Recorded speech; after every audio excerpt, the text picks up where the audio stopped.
Go ahead. All right. Hello, everyone. Welcome to the 50th anniversary of the Sidney Taylor Book Award and our winner session. We're so thrilled to have all of you here. I just want to, before we get going, I would like to thank Paul Zielinski once again, wherever Paul went. Yeah. Oh, it's okay.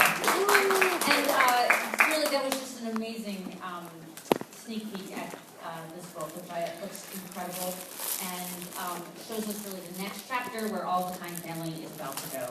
And Paul would like us to vote on his shirt fabric, which he has left up here for us with a voting sheet. So please come up and give me your opinions. I know we all have. We also have, I know some of you heard this in the earlier meeting, but some of you didn't, so you're just going to get to hear me say it again.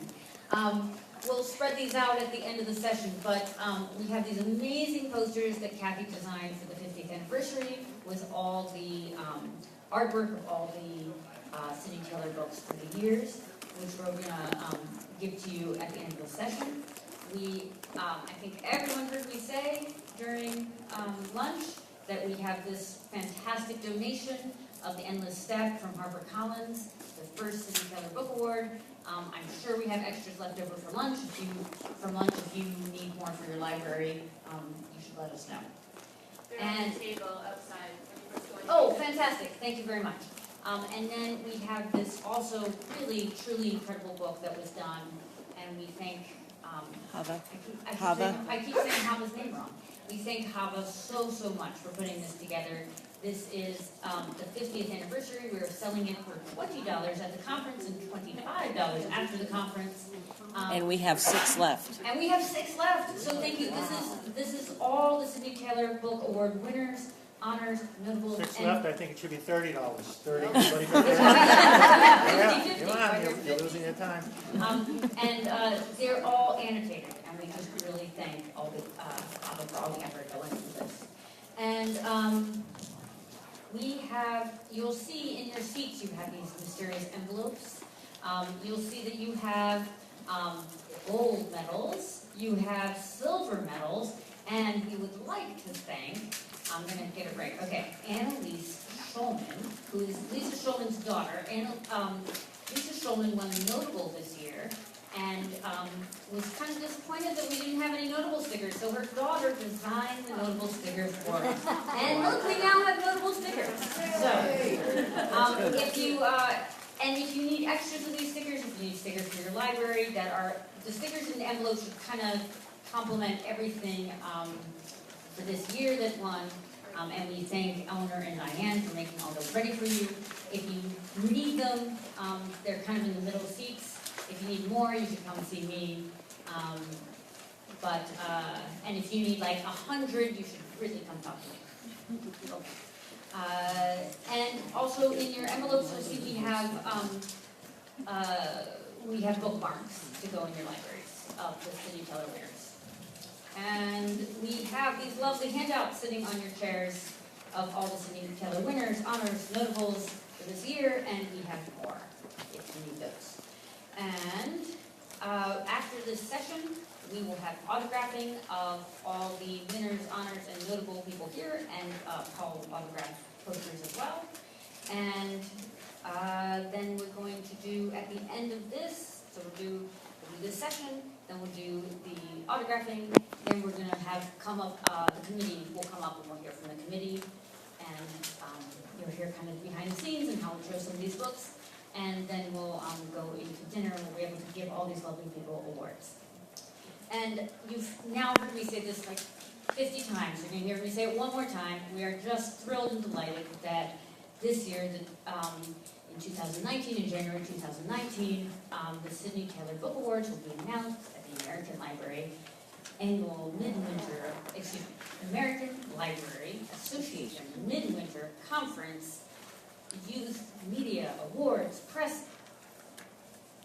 Youth Media Press Conference in Seattle in January, where the Newbery and Caldecott are announced, and we could not be more excited. Okay, and lastly, and most really importantly, I have to thank the Sidney Taylor Committee. not You can possible say my without the name Cindy again. Keller Committee, which is, and the current committee was Rivka, Rebecca, Rena, Marjorie, Heather, Alyssa. We welcome Sylvie and Shoshana.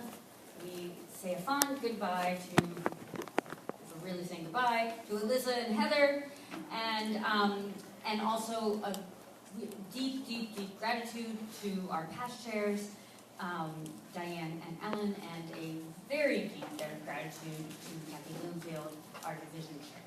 Okay, all together. All right, so now I'd like to introduce Rich Michelson and Carla Goodien, who won the Sydney Taylor Younger, they won the gold medal this year for the younger reader category. You know, you're going to notice that we have so many winners up here. We have Rich and Carla, but I want to explain that it's not because our other winners didn't want to come. They really, really did want to come. Our other winner, Alan Gratz, was in fact supposed to come until about 15 hours ago when all the flights out of his airport got canceled. So Alan deeply, deeply apologizes. He's really crushed, and we have a video to show from Alan. And he explains how deeply crushed he is. So you'll hear from Alan after Rich and Carla, and Antonio Iturbe also won for the Librarian of Auschwitz, and Antonio really wanted to come, except for he lives in Spain and wasn't able to. So we also have a video from Antonio. But in the meantime, we have Rich and Carla here. So we're going to hear from them, and I can't wait. Okay, I'm going to walk over here. Because we are technically challenged. And I also have the issue of advancing and seeing what I'm doing and saying next. And so Heidi's going to have to look at that screen. Don't look at me. No, all right. I'd like you to vote on my tie. You like it? I don't have options, so I'm making it easy for you. It's yes or no.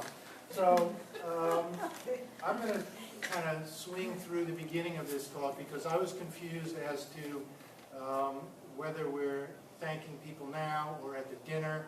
So I kind of put it all in here. So I'm going to unthank people that I was going to thank at the beginning. I was going to thank PJ Library and Harold Grinspoon for taking me to Israel, which was absolutely super cool. But now you're not going to hear about that. I was going to thank all the individual members. We can't hear you, Rich. You can't hear me? No. Really? Okay. Is that better? Yes. Let's see. Well, that's as high as well. Okay, I'll just get really. There.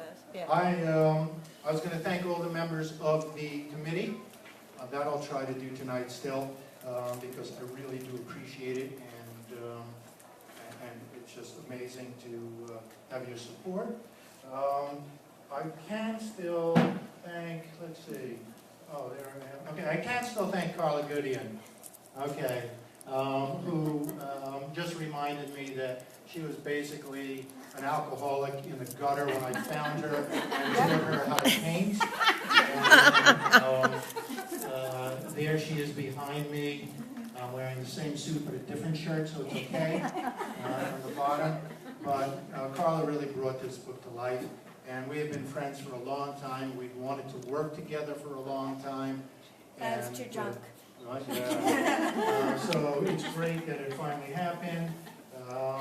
Who else was I going to thank? Oh, I was going to thank my editors. I know, here, forget them. Okay. Oh, and that's me. Okay, so why is that? I think actually the last time I gave a Sydney Taylor Gold Medal talk, I mentioned that when I got the call, I was in the middle of wrapping Christmas presents, which was an unusual beginning for Sydney Taylor talk. But I'm going to talk about how my book came to be.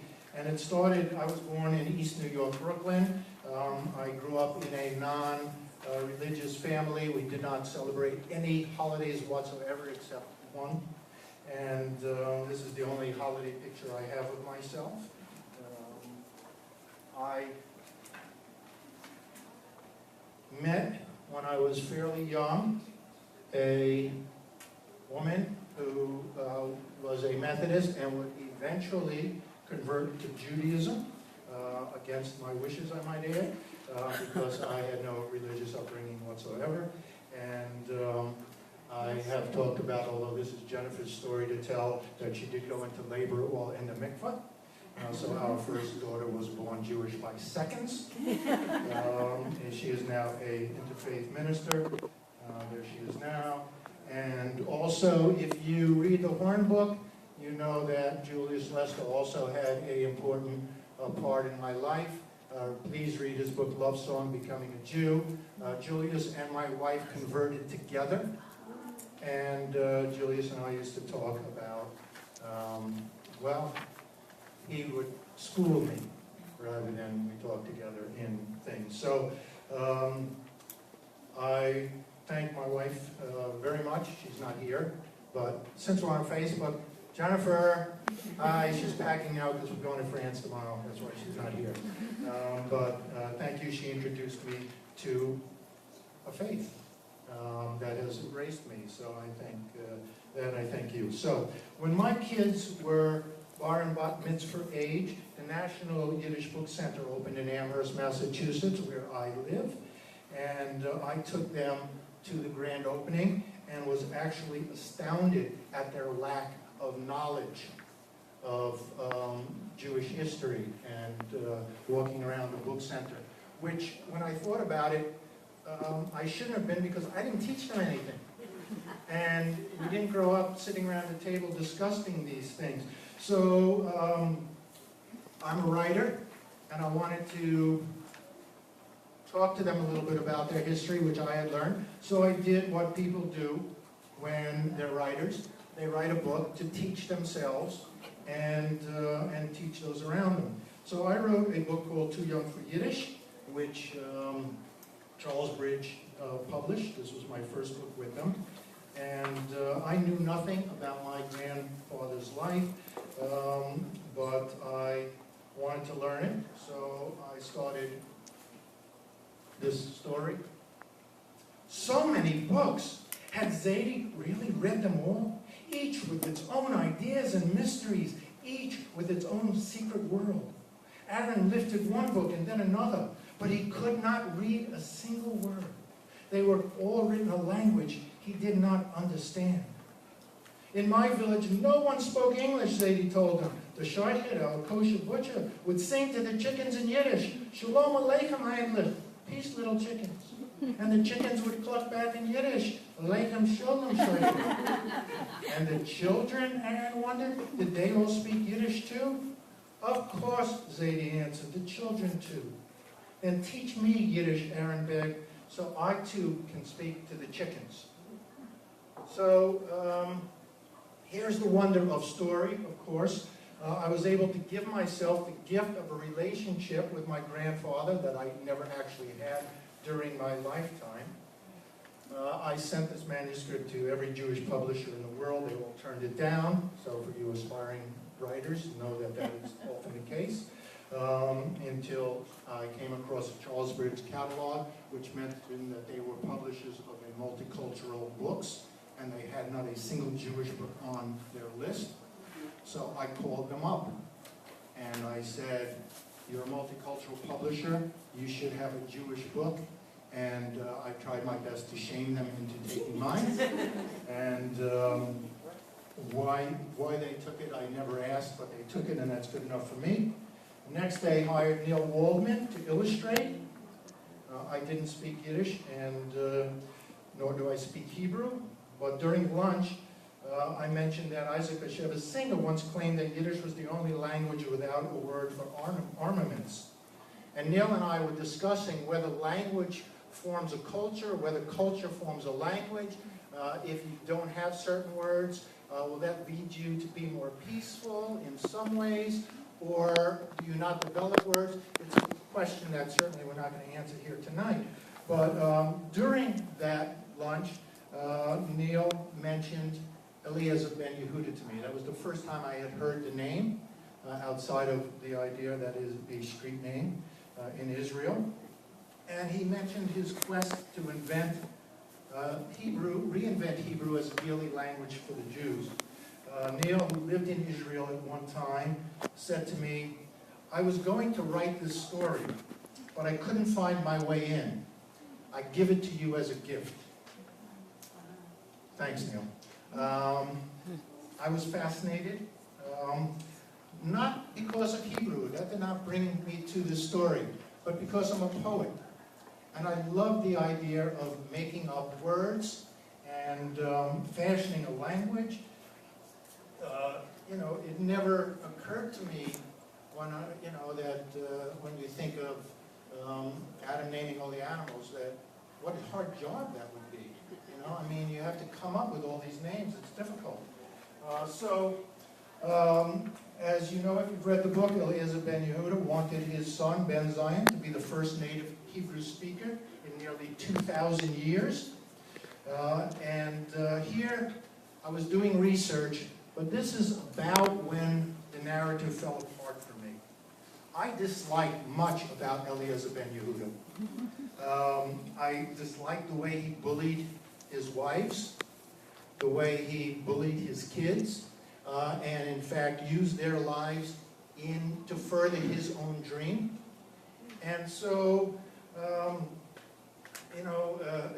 as we talk about in the book, he would not allow his child to hear any other words except for Hebrew.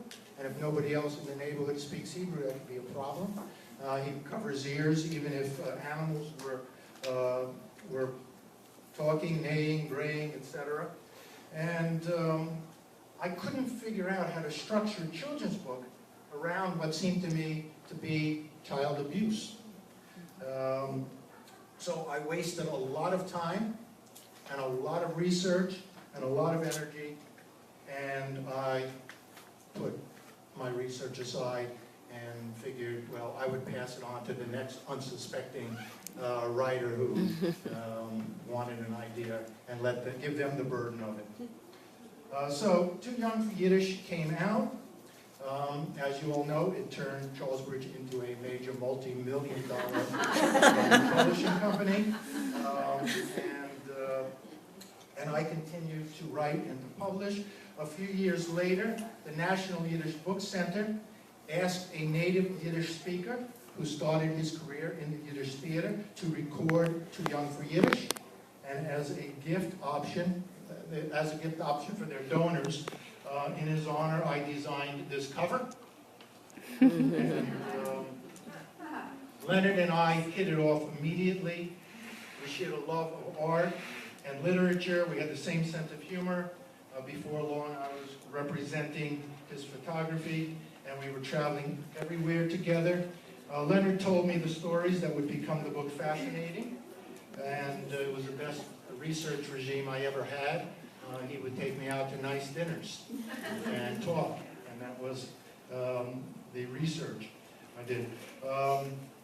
We discussed politics, Judaism. Mostly we laughed together. Certainly, I'm not going to tell some of the other books that came about during our conversations. Mostly we laughed because we did realize that, yes, we looked a bit alike. And there we are. And when As Good as Anybody was selected as your 2009 gold medal, and A.S. Abraham received a silver selection that same year, the first person I called after telling my wife and children was Leonard, who said to me, Mazel Tov, no one is more discerning than Jewish librarians. I think he would echo that sentiment today. So, to come full circle, I was pleased to announce that Julius Lester actually ended up recording my book As Good as Anybody, who better to voice both the black and the Jewish side of the story. And in all my books, I was, writing, I wanted to inspire kids to follow their dreams, but also to remember where they came from, and that they could make a difference in the world. I was writing about people like Lippman Pike and William Powell, and Leonard, of course, was very proud of his heritage. He was close to his family. He reached for the stars and he caught them. He was what we call a mensch. And in all those years, it never had occurred to me that to write about him. But I do give thanks that he was able to read the finished manuscript just before he passed on. We did speak every day for the last 10 years of his life. Our final conversation about that book was about that book, and my last words to him were, "Leonard, you have to get better. We have a book tour coming up." And his last words to me were, "I promise I will be there with you." He is. And now I'm going to come to how this happened. So I am not a Star Trek convention kind of guy. It always seemed absurd to me to see grown men and women dressing up in costumes. But when I was writing Fascinating, I thought I needed to go to a convention just to take the measure of those people who might be buying the book. And I was at a convention when somebody came up to me, dressed just like what you see, speaking Klingon. He also had a child with him who was about 4 years old, and who also was speaking to me in Klingon. The kid did not know any English, but he was very happy to show off his Klingon to me. And I asked the father, I said, "So, is he going to be the very first native Klingon speaker?" And wham! 15 years had passed. I have to tell you that the story of Eliezer Ben Yehuda had not entered my mind in at least 12 of them. And I was sitting there talking to these Klingons, and all of a sudden, I thought, once there was a child without a friend. I had found my way in through an odd, circuitous route for this little boy who was dressed in a Klingon outfit. And I started thinking about his life. 2 boys his age lived nearby, but they spoke Yiddish. In the morning, they said Guten Tag to each other. 2 girls down the road spoke Arabic. They said hello when they met, marhaba. Some children spoke Spanish. They said hola to their neighbors. Others spoke Ladino. They wished each other buenas tardes in the afternoon. But Ben Zion didn't speak Yiddish or Arabic, Spanish or Ladino. He didn't speak Turkish or Russian or English or any of the many languages spoken in Jerusalem in 1885. So he spent most of his time all alone. Imagine being the first child in over 2,000 years to have Hebrew as your first language. What an astounding thought. So I went back this time and started researching Ben Zion, who it turned out grew up to be fairly well-adjusted. He was a journalist who venerated his father, who changed his name to Itamar ben Avi, son of my father. He wrote his own autobiography, as well as a biography of his father. And Eliezer wanted all Jews to be able to speak the same language, so they could better communicate with each other. Ben Zion was a Hebrew scholar, and he also, however, championed Esperanto, thinking that all people of the world would better understand each other and peace would spread throughout the world. He was not as successful in that mission as his father was in his. And as it turns out, there is one Hollywood movie that was shot entirely in Esperanto. It was a horror movie titled Incubus, and it happened to star a year before he was to get a job as the captain of a starship, William Shatner. So things are odd, huh? All right. Okay. It's a terrible movie. Don't waste your time. You've now seen all you need to know. So let's go back to my book. So when Ben Yehuda moved to Jerusalem in 1881, even the Jews living there fought the idea of using Hebrew as everyday language. A man named Zalman shouted at Eliezer, "Hebrew is holy and should be used only for prayer. We should never use sacred words to take out the garbage or to ask for the bathroom." Yet, within Ben Yehuda's lifetime, 55 schools opened, all with instruction in Hebrew. Eliezer believed that Jews and Arabs were mishpacha, and they should share the land and live together.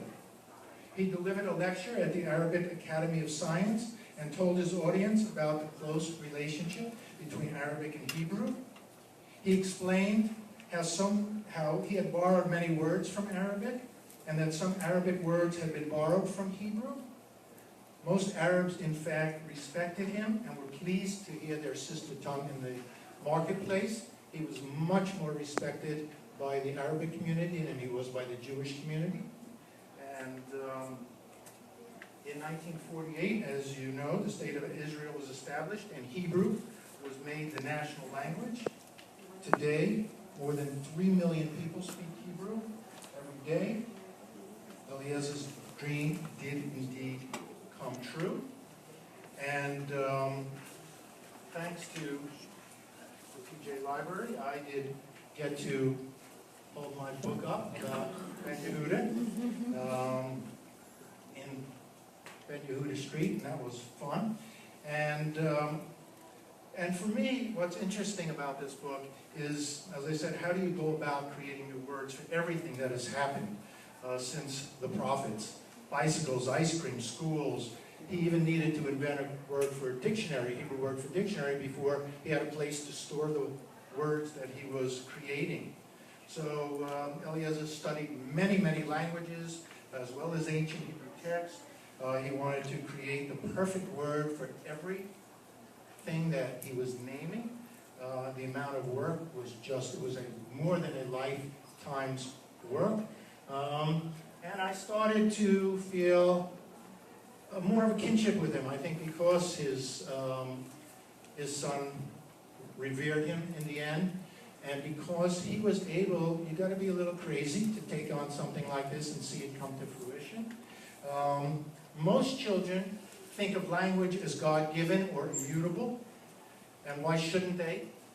We teach them the rules in school, the rules of grammar. We grade them on the vocabulary, punctuation, spelling. But languages are living, breathing organisms. They're changing all the time. And frankly, that's what I hope people get out of this book more than anything, is that language is fun. You can play with it. You know, it can make a difference in the world. And Ben Zion did end up with many friends. And I am pleased for for the AJL and for all you librarians to allowing me to share this book with many kids all over the country, of all ages, all religions. We talk about words and making up words. And for me, that's their entree into this book and into language itself. So that's it. I thank you. You guys have been great.